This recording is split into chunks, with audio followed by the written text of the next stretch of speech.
یەکەم تەوەردەست پێکەین هێفی یەکەم تۆری بەرنامەکە بێگومان هەڵبژاردنەکانی عێراق یعنی باسوخواسێکی گرنگە تا ماوەیەکی زۆریش هەتا پێکهێنانی حکوومەتی نوێژ لە عێراقا ئەم باسانە هەر ئەبێت بکرێەوە شرۆڤە بکرێ گفتوگوی لەبارەوە بکرێ دەرەنجامی کۆتایی هەڵبژاردننی پێشوەختی عێراق دەکەوێتە کۆتایی ئەم مانگە وە سەرای مانجی دات و بەڵام زۆرێک لە هێزە گەورەکان خۆیان بۆ یاخود خۆیان براوی هەڵبژاردەکە دەزانن و بەوەش پێ ناچێت هێزێک یاخود دوو هێز بتوانن حکومڕانی لە عێراقا بگرنە دەست بابزانانی حکومرانی لە عێراقی فرەهێزدا چۆن دەبێت ئەوەی تا ئێستا گوزەراوەیە ئایا تاکەی بەردەوام دەبێت ئایا تەوافق و حکومڕانی پێکەوەی وەک سیمای هەمیشەی کە لە دوای 2005 هاتوتە ئاراوە هەردەمێنێتەوە ئەم بابەتە لەگەڵ بەڕێز نەوزادی مهندس چاودێری سیاسی کە استودیۆکانمان یاخود ڕاستەخۆ لە استودیۆکانمان لە شاری سلێمانی ئامادەی لەگەڵمان بەخێر بێ کاک نەوزاد باش بەخێر بێ سوپاس کە لێرێ ئەم پێکهاتەی تازەی عێراق لە دوای هەڵبژاردننی پێشوەختە چونکە ئێستا کۆمەڵێک هێز هاتوونەتە پێشەوە و کۆمەڵێک هێزیش کە کورسیان بەدەستێنەوە زیاتر لە جارانی پێش و لە هەڵبژاردنەکانی پێشوو ئەم فرەیە چۆن دەبیندێ بۆ داهاتوی عێراق زۆر سپاسانەکەم و بەیانی بینەرانی کورسات نیوس باش و هیوای ئایندەیەکی باش و ئارامیش بۆ هەم کورد و کوردستان و هەمیش عێراقیش دەخوازین لەبەرەوەی تا ئێستا لە عێراقا بەشێکی لە عێراق و هەوڵیشماندا و بەشداریشمان لە هەڵبژاردنەکانە کردەوە پەرلەمانی عێراق بۆ خولی پێنجەم کەواتە دائیمەن هەمووشە وتومانەتا و کاتێک کوردستان و هەرێمی کوردستان لەگەڵ عێراقی فیدراڵا بمێنێتەوە پێویستە عێراقێکی ئارام کوردستانێکی ئارام هەبێ چونکە هەردوو لا کاریگەری خراپ و باشیان لەسەر یەکتری هەیە بە باش یا بە خراپ بۆیە لەم هەڵبژاردنان شاکە ئێمە بە حەز و ویست و خواستی کورد و میلەتی کورد و سادارانی کورد بەشداریمان لەم هەڵبژاردنەیە کردووە بۆ ئەوەیەکەوە ئێمەی کورد وەکو پێکاتەی دووهەمی سەرەکی لە دەوڵەتی عێراقا و دانپیادانانێکی ڕسمی لە دەستوری عێراقی ساڵ 2005دا پێویستە حضورت هەبێ و ئامادەگی دەبێ و چالاکیت هەبێ و ئەکتیو بی نابێت پێکاتەیەکی مردوو بیت بە تایبەتیش کورد کە خۆتان دەزانن و هەمومان دەزانین خاوەنی 20 ئەوەندە ساڵ لە خەبات و شۆڕش و ئەوانە بۆ دژی ڕژێمی بەعسی سەدامی و تاڕوخاندنی و پێگەێنانی ئەم دەوڵەتی عێراقی نوێژ لەسەر دەستی کورد و بەشداریەکی کارای کورد بووە و ئەو کاتانی کەوا جەنابی مام جەلال و سەرکردە نەمرەکانی کورد لەوێ بەشدار بوون و ئەکتیو بوون توانیمانە ئەم وەسعانە بێنینەدی بۆ هەرێمی کوردستان و بۆ کوردستان بۆیە ناکرێت بە ئاسانی واز لە هەموو دەستکەوتانی 18 ساڵی ڕابردوو بێنین و بینێوانی خۆمان قەتیسکن لە هەرێمی کوردستانە لە هەرێمێکی بچوکی 5 ملیۆن کەسیە ئێمە گۆڕەپانی ساحە و خەباتی کورد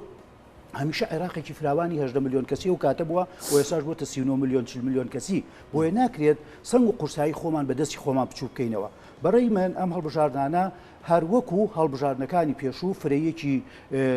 جوانی پێشکەش کرد و بۆ لەبەرەوەی ئەساسن دەوڵەتی عێراق لە ساڵی دروستبوونیەوانێ ساڵی 1920 بۆ 21 100 ساڵ لەمەوە پێشە هەر بە فرەیی هاتووە پێکاتی کۆمەڵگەی عێراقی پێگاتووە لە عەرەب لە کورد و لە دیانەتە جیاوازەکانی مەسیحی و جوولەکە و هەموو پێگاتەکانی کە ساحیبی و ئەگەر یەکێکیشم لە بیرشووە داوای لێبوردنەکەم بۆیە بۆ خۆی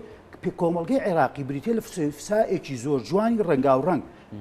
کەواتە ئەم جوانی عێراق و ئەم پێشکەوتنی عێراق بۆ خۆتان دەزان عێراق مێژوویەکی هەیە لە ئاوەدانی لە شارستانی لە مێژوو لە جوگرافیا و لە سەرۆت و سامان و ڕۆڵێکی گرنگ و پێگەیەکی جیۆپۆلیتیکی زۆر مهمی هەیە لە ناوچەی ڕۆژهەڵاتی ناوەڕاستە ئەکرێت ئەم بەداخەوە ئەم 18 ساڵی ڕابردوو و ساڵانی ڕابردوو لە سەردەمی ڕژێمی سەدامە و بەعسی سەدامیە ئیدارەیەکی زۆر باشی دەوڵەت نەکراوە سەرکردێکی سیاسی عاقڵ و ڕاشید نەبووە ئەم هەموو مقەوماتی کۆمەڵگەی عێراقی و دەوڵەتی عێراق بکاتە خزمەتی خۆشگوزەرانی و پێشکەوتن و ئاودانی زیاتری وڵاتەکەمان بەداخەوە لە دوای ڕوخانی ڕێوی سەدام حوسێنیش دەم 18 ساڵی ڕابردوو نمونەی دەسەڵاتێکی زۆر خراپ وێنێکی زۆر تەڵخ و ناشرین و ڕەشی دەسەڵاتداریان پێشکەش کرد لە عێراقا لەسەر دەستی زۆرینەی شیعە مەزهەبە کە ئێستا دەبینین ئەوەندەی پەرچ و بڵاو بوون ئەوەندەی ماڵی شیعی پەرت و بڵاوە بەڕاستی ئێستا سونەکان کەوتونەتە خۆ بۆ یەک و یەکگرتنەوەکە لە 5 ساڵی ڕابردووە ماڵی شیعی یەک و یەکگرتن ماڵی سونی پەرتەوازە لە ماوەی ڕابردووە وەکو خۆت باسێکی لە 18 ساڵی ڕابردوو دوای ڕوخانی ڕژێم فرەیی هەبووە لە پێکاتە سیاسیەکانی عێراقا باشە عێراقیان بەم ڕۆژە گەیاندووە ینی خۆ خەڵکی عێراقی سا ڕازی نیە لە پێکاتانەوە نییە بەڵام هەڵبژاردنەکەش هەر بۆ مەبەستە بوو لەبەرەوەی لە حکومەت و لە دەسەڵات ڕازی نەبوون هەتەن حکومەتیان ئەڵۆشاندەوە کە ئێستا هێل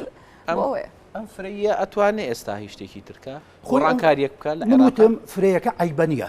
فرەیەکە عیبەنیە هەموو کۆمەڵگا پێشکەوتوەکانی ژەبینی لە ئەوروپا لە ئەمریکا وڵاتێکی وەکو سویسرا لە 5 پێکاتی جیاوازی پێگاتوە 5 کەلتوری جیاواز 5 زمانی جیاواز هەمووشی 100 ساڵ بەبەست فری لە پێکهاتە سیاسەکان نەک لە پێکهاتە نەتەوەیەکان هیچ عیبەیەکی تیانە عیبەکە لەوەیە بەڕاستی ئێمە حیزبایەتی و کاری سیاسی و کایی سیاسیمان کردووە بە سەرچاوی ژیان و خۆشگوزارانی و خۆدەوڵەمەندکردن نەک بۆ خزمەتکردن و وەزیفە بەکاری بێنین کاکی من کاری سیاسی بواری سیاسی زانستی سیاسی زانستێکە لقێکە لە زانستە ئینسانی مرۆڤایەتەکان وەکو هەموو زانستەکانیکە بنەمای خۆی هەیە ڕێسای خۆی هەیە یاسای خۆی هەیە کە تۆ پێی ڕێوت کرد بە شێوەیەکی ڕاست و دروست حتمما نەتیجەیەکی باش و ڕاست و دروست و سەرکەوتت دەبەزێنێت بەڵام بەداخەوە لێرە ڕێچکە و ڕێبازی جیاواز و فکری جیاواز و میزاجی شخصی و تەدەخولات و بەرژەوەندی ئابوووریەکانی ناوچەیی و نێودەوڵەتی هەمووانە هاتوونەتە عێراقەوە بۆیە من دەڵێم عیبەکە لە فرێیان نییە عیبەکە لە ئیدارەدانی ئەزماتە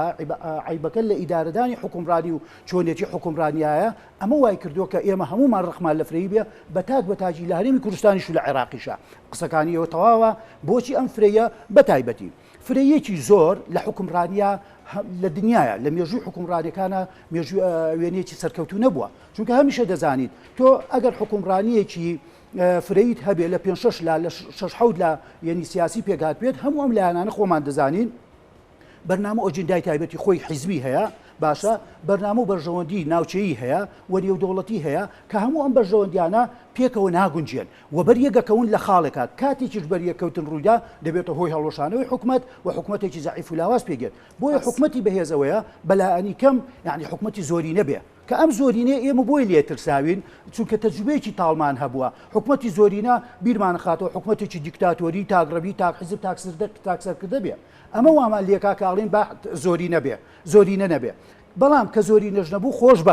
خۆشبەختان لە هیچ انتخاباتێکە هیچ حیزب و سەرکردەیەکی سیاسی ناتوانێت زۆرینە پێک بێنێت لە ماوەی 8 ساڵی ڕابردووە ئێستا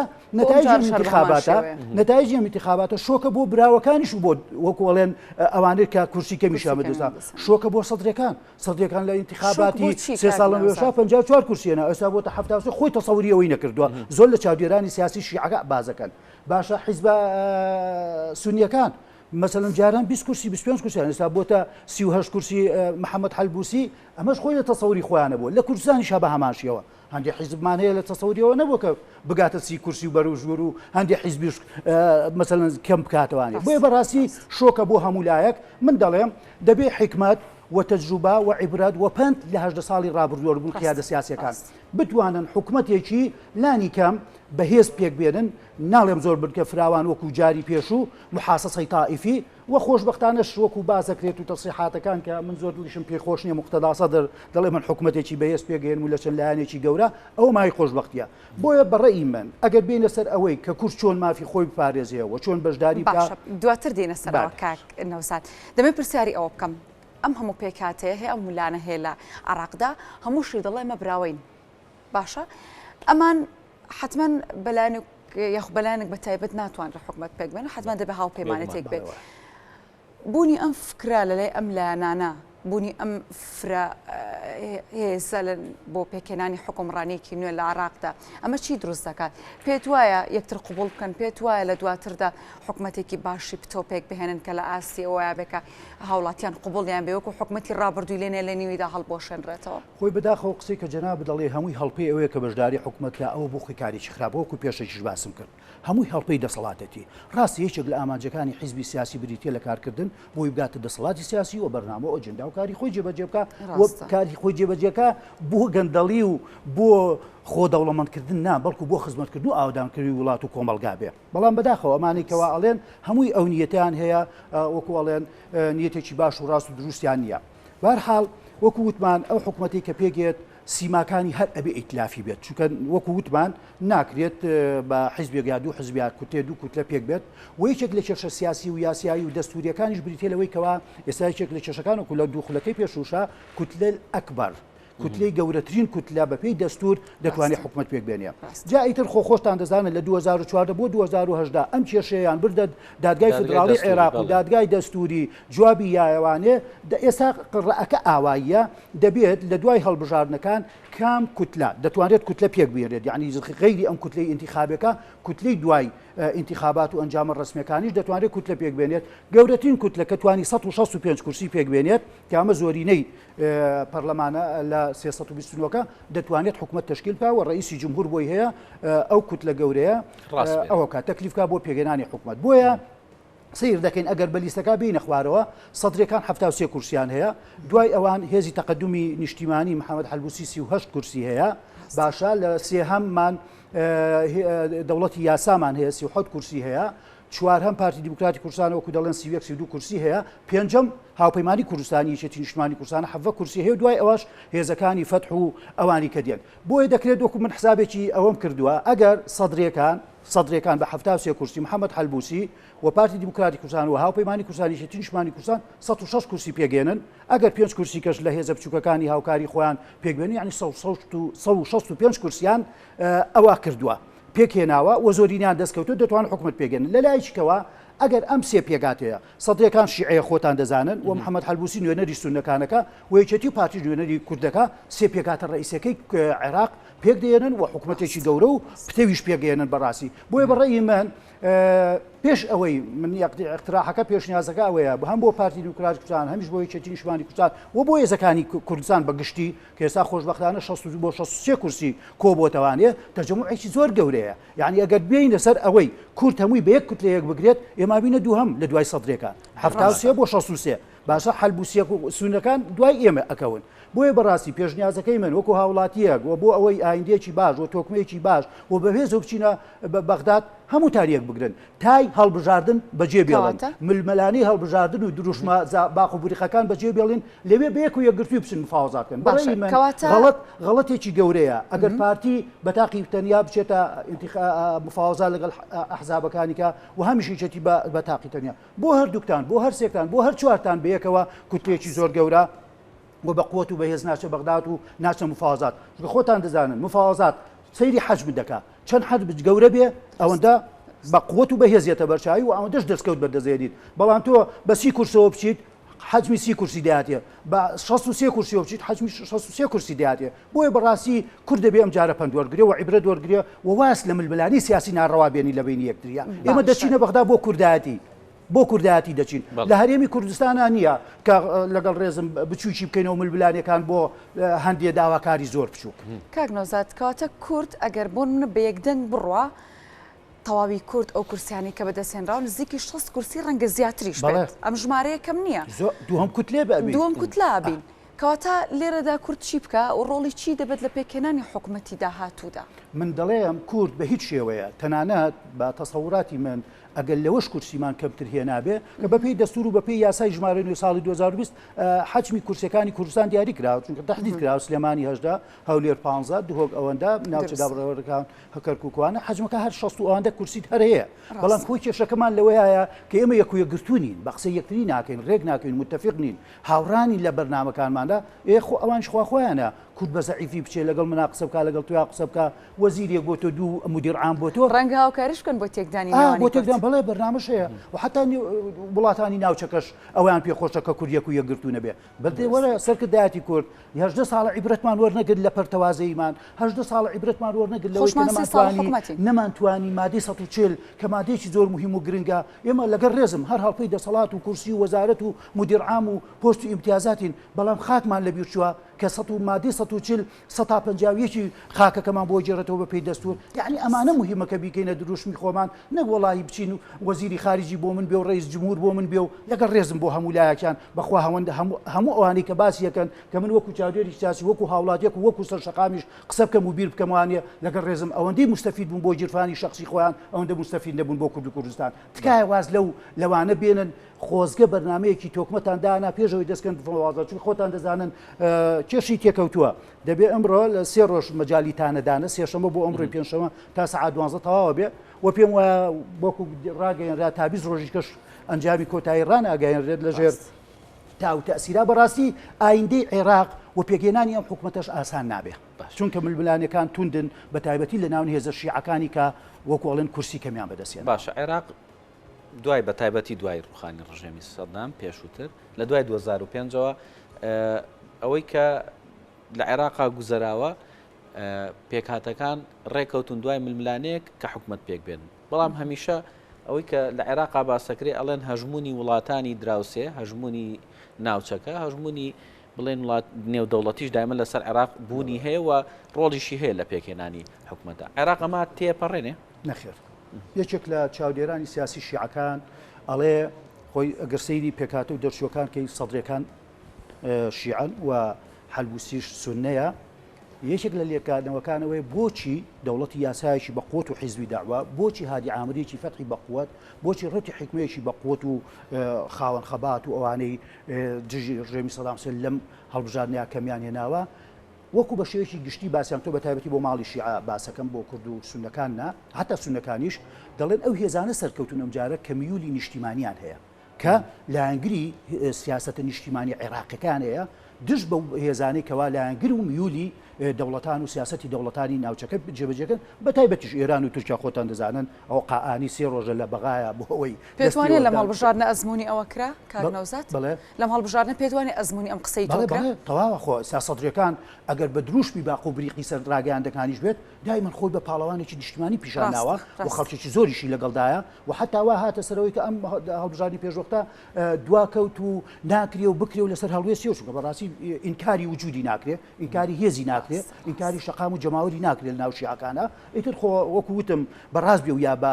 ناڕاست بێ، بۆیە بەڕاستی ئەمە میولێکی نیشتیمانی پیشانە و ئەگەر خەڵکیی فریا بێ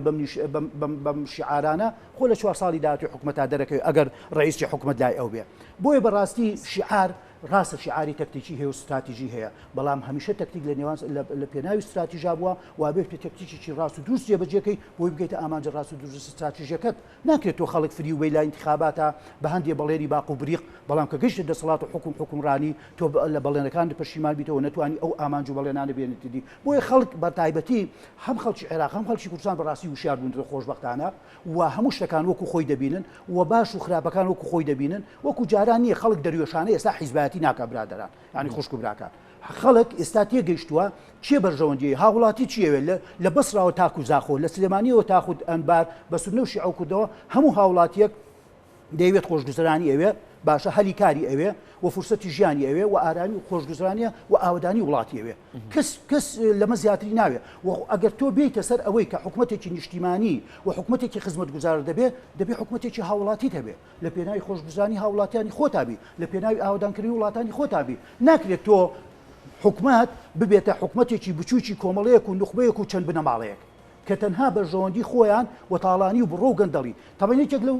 لەو هۆکارانە یاخود ئەو هۆکارانە چی بوون کە ئەو هێزە گەورانەی 18 ساڵی ڕابردویان وا بچوو کردێتەوە. خۆمان دەزانین گەندەڵی تا بچووکترین ئۆرگانەکانی دەسەڵات حکومڕانی لە عێراق و کوردستانە بڵاو بۆتەوە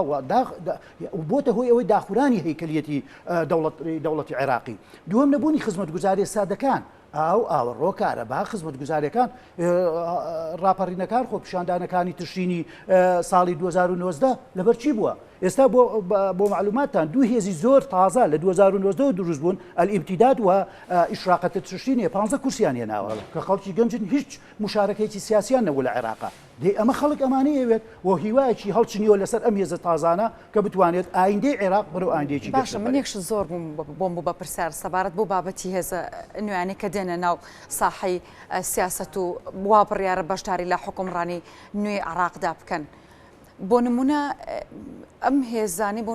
باسی ڕێمی کوردستان بکەیت و پارتی هەیە مێژوویەکی دوور و درێژیانی لە خزمەتکردنی خەڵکی ڕێمی کوردستاندا بە تایبەت بۆ یەکێتی نیشتیمانی کوردستان هەتا ئەم ڕۆژانی ڕابردوش کە قوبات لە هەوڵیەوەدا بوو کە موچە بووچە بۆ هەرێمی کوردستان بگەڕێنێتەوە. ئەمانە ئەزمموونێکیان هەیە و باگراوندێکی باشیانەیە و زۆر باشش لە سیاست و لە حەزب و لە حکوومەتی عێراقی و لە زمانی عەرەبی شتێ دەکەن کە ئێمە لەگەڵ ئەواندا حکوومەت پێکدێنین و لە وڵاتێکدا دەژین. ئەم هێزە تازانە چیان پێکرێت؟ ئەم گەنجە تازانە کە دێن لێرە حەزب پێکدێنن چیان پێ دەکرێت؟ ئەمان دەتوانن هاوشێوەی ئەو حیزبانی کە مێژووییان هەیە بتوانن حکومڕانی بکەن و بەشێک پێک بهێنن؟ جا ئەوە من وەکو چاودێری سیاسی قساکەم وەکو هاوڵاتی قساکەم خۆی دوو جانبی هەیە، جانبێکی تاریکی هەیە، جانبێکی ڕۆشنیشی هەیە. باشە ناکرێت ئێمە بە بیانووی شەرعێتی شۆڕژگێڕیەوانەیە تا ماوین هەر لەسەر حکومڕانی بابەتەکە شەرعێت شۆڕژگێڕی بابەتەکە ئەزمموونە بابەتەکە کارە و بینینە لەگەڵ تا ئەزمموونەکەشمان بەداخەوە هەم لە کوردستان هەمیش لە عێراقا ئەزمموونێکی زۆر جوانیان پیشانەیە سەراحەتەن ینی زۆرینەی خەڵکەوە بوو و زۆرینەی خەڵک وەڵە ئەم قسەی من بە قسایکەم خەڵک لەسەر سندوقی دەنگدان لە 16 بایکۆتی کردو. بایکۆت لە بای چی؟ بایکۆت لە بای ناڕازی بوونە دەنگی ناڕازی بوونە دەنگیشی یاوە سووتانوێتی بۆ لەبەرەوەی دەنگت پێنایم تۆ نتوانی خزمەت گوزاری بکەیت نتوانی ژیان خۆشکی نتوانی ئارامی بۆ بجێڕیتەوە ئەمە ئینکاری ناکرێت لە عێراق لە بەغداد لە عاصمەی بەغداد کەمترین بەشدار هەبووە 138 بووە لە دووهۆک 54 بووە لە سەلاحەدین زۆرترین بۆ 50 ئەوەندە بووە 48 بووە بۆیە قسەکەی من ئەمەیە من دەڵێم هەمیشە یعنی مەبدەئێکی زۆر مەشهورە دەبێت ئەزمون و شارەزایی باشە وەلانەنێک بەڵام توانای گەنج و تازە و پێگەشتەکانیش هەموو وەلانەنێک چونکە پێکەوە دوو کۆڵەکەی سەرەکین باشە ناکرێت من لەسەر کورسی حکومڕانی بم بۆ ماوەی 30 ساڵ بۆ ماوەی 18 ساڵ ڕێگەش بە گەنجێک نیم کە توانە و قدرەتێکی تازەی هەیە و ئایندەسازیێکی باشی هەیە و بیرروڕاکی باشتری هەیە باشە ئێمە ئەگەر هەردان بگرین بە ئەزمون و بە تەمەنەکان حکومڕانیمان بکەن باشە هەموو 4 ساڵە جارێ 4 جیلی نوێ هێتە دێوە دیدگای جیاوازە ئامانجی جیاوازە تێگەشتی بۆ داهات و جیاوازە پلانی جیاوازە خۆ تۆ ناکرێت ئەمە هەر بە عەقڵە کۆنەکەی من تەمەنێکم دەردی کابرا لە 50 ساڵم تەمەنێ 25 ساڵ 30 ساڵێک هەر بڵم کاکە تۆ هیچ نازانی تۆ تەجروبەت نییە و ئەزمون نییە ئەی کاکە منیش ئەگەر ئەزمونیەکەم هەبێت توانە و قدرەت و چالاکیەکانم نەماوە کەواتە بە ئەزمون و عەقڵی من بە حکمت و دانایی بە ئەزمونەکان لەگەڵ توانای گەنجەکانە تێکەڵاوی کەن تەعشیقی کەن بۆ ئەوەی بتوانین قووەتێکی باشتر بێنە ئەم پرۆسەکە بۆیە بەڕاستی ڕاستە یەکێتین شوانی کوردستان و پارتی دیموکراتی کوردستان دو حیزبن مجربن 30 ساڵە لە حکومڕانیان خۆزگەم بە خۆزگای خوا من وەکو ئەگەر بێلایەن قسە بکەم یاخود وەکو لایەنداریش بۆ تەرەفێک قسە بکەم خۆزگەم بیان توانایە وێنەیەکی زۆر جوانتر و گەشتن لەمە پێشکەشیان کردایە من خۆم ئەزانم تەحەدیەکان زۆر گەورە بوون بۆ کوردستان ئاڵنگارەکان لە بەردەمی خیاراتە خیارەکان زۆر قورس بوون لە بەردەمی دەسەڵاتی کوردستانە ئەکرا ئەگەر ئەو ئاڵنگاریە نەبێ ئەو تەحەدیە قورسانە نەبێ ئەو مەشاکل و ملبلانەی ناوچەی و دەستێوەدان نەبێ من دڵنیام یەکێترین شوانی کوردستانیش و حیزبەکانی کەش بە هاوکاری دەیانتوانی هەرێمی کوردستان ببەنە قۆناغێکی زۆر گەشت و پێشکەوتوو ترەوە لەما بەڵام لەگەڵ ئەوەشە دەبوو ئێمە بڵین بتوانین لانی کەم کاکە لە 130 لێمان ناڕازی بێ لە 120 لێمان ناڕازی بێ ئێستا بۆتە لە 165 دەنگی نیا و لە هەرێمی کوردستانە بەڕاستی ئەمە زەنگێکی خەتەرە زەنگێکی خەتەرە بەوەی کەوا ناکرێت تۆ تاسەر بەم سیاسەتەی ئەم 30 ساڵی ڕابردوو بڕۆی لەبێ سیاسەتت بگۆڕی لەناو حیزبەکانە من ئەلێرەوە قسە دەکەم لەناو حیزبەکانە بۆ خۆیان دەبێت گۆڕانکاری بکەن لە سەرکردیانە لە عەقلیانە لە بەرنامەیانە لە کار و پیشیانە ناکرێت بە عەقڵ و بە بەرنامە و بە پەیڕەوی ناوخۆی 30 ساڵ لەمەوە پێش بڕۆی بڕێەوە بۆیە تکاو ڕجایە هەمومان ئەوەمانەوێ با داوای گۆڕانکاریەکی باش بکەین چاکسازیی ڕیشەیی بکەین لە پێناو خۆش و خۆشگوزەرانی لە پێناو ئاشکردنەوەی جەماوەرەکەی خۆمان خوشک و براکان متوانە لە دەستدانی سیاسی بۆ حیزبی سیاسی و سەرکردەجاری زۆر قورسە کە کەوتید هەڵسانەوە زۆر سەختە بێت بۆیە هیوادارین نەگەینە ئەو مەرحەلەیە کە میلەتەکە بە تەواوەتی لە 100% دێمان ناڕازی بێت دەستخۆش بۆ بەڕێز نەوزادی مهندس چاودێری سیاسی سپاس دەکەین کامڕۆ لە بەیانی کورسات نیوز لەگەڵمان سپاس بەخێر بێت